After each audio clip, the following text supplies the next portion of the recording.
پیدائش مل کر پیدا کرتے ہیں وہ عاملین پیدائش ہیں زمین، محنت، سرمایہ، تنظیم. ٹھیک ہے.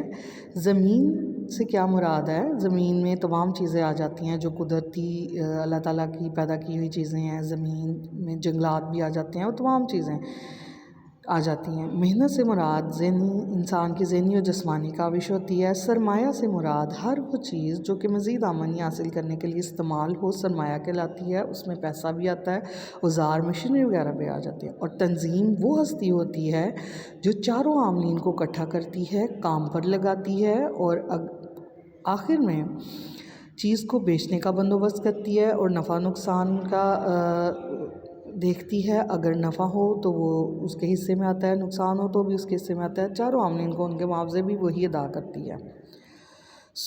زمین کا معاوضہ لگان ہوتی ہے، محنت کا معاوضہ اجرت ہوتی ہے، سرمایہ کا معاوضہ سود ہوتا ہے اور تنظیم کا معاوضہ نفع ہوتا ہے. اس طرح عاملین پیدائش کے اشتراک سے اشیاء و خدمات پیدا ہوتی ہیں. اس اشیاء و خدمات کے پیدا ہونے کو پیدائش دولت کہتے ہیں، جو انسانی خواہشات کی تسکین کا سبب بنتی ہیں. انہیں ہی دولت کا نام دیا جاتا ہے. ٹھیک ہے. صرف دولت سے مراد یہ ہے کہ دولت کی جو چیزیں پیدا ہوتی ہیں ان کو خرچ کیسے کرنا ہے. انسانی حاجات کو پورا کرنے کے لیے اشیاء خدمات کو استعمال میں لانا صرف دولت کہلاتی ہے.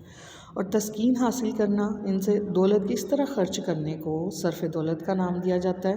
جن اشیاء و خدمات کا معیار تسکین زیادہ ہوتا ہے ان پر صارفین زیادہ خرچ کرتے ہیں، اور جن اشیاء و خدمات کا فائدہ گرتا ہے ان پر صرف دولت کا معیار بھی کم ہوتا ہے، یعنی صارفین ان کو کم خرچ کرتے ہیں. نیکسٹ ہے تبادلہ دولت. تبادلہ دولت سے کیا مراد ہے؟ یعنی صارفین اپنی ضروریات کے اشیاء و خدمات دوسروں سے لیتے ہیں. ہر بندہ اپنی ضرورت کی چیز خود نہیں پیدا کرتا. صارفین اپنی ضروریات کے اشیاء و خدمات دوسروں سے لیتے ہیں، ان کے بدلے میں اپنی ضروریات سے زائد اشیاء و خدمات دوسروں کو فراہم بھی کرتے ہیں. اشیاء و خدمات کے باہمی تبادلہ میں مشکلات کے پیش نظر زر بطور آلہ مبادلہ کا کام کرتی ہے. زر سے مراد پیسہ ہے، اور آلہ مبادلہ کا مطلب یہ ہے کہ آپ ایکسچینج کرتے ہیں، تبادلہ کرتے ہیں، زر کی مدد سے چیزیں خریدتے ہیں، بیچتے ہیں. لہٰذا زر کی مدد سے اشیاء و خدمات کے لین دین کو تبادلہ دولت کہتے ہیں. یعنی اشیاء و خدمات کس طرح لوگ ایک دوسرے سے لیتے اور دیتے ہیں، زر کی مدد سے خریدتے اور بیچتے ہیں. نیکسٹ ہے تقسیم دولت. تبادلہ دولت کے نتیجے میں قومی دولت سے ہر عامل پیدائش کے حصہ کو تقسیم دولت کہا جاتا ہے. یعنی یہ جو چار عاملین ہیں یہ سب مل کر دولت کو پیدا کرتے ہیں اور پھر دولت انہی چاروں عاملین میں تقسیم ہو جاتی ہے. چار عاملین کون سے ہیں؟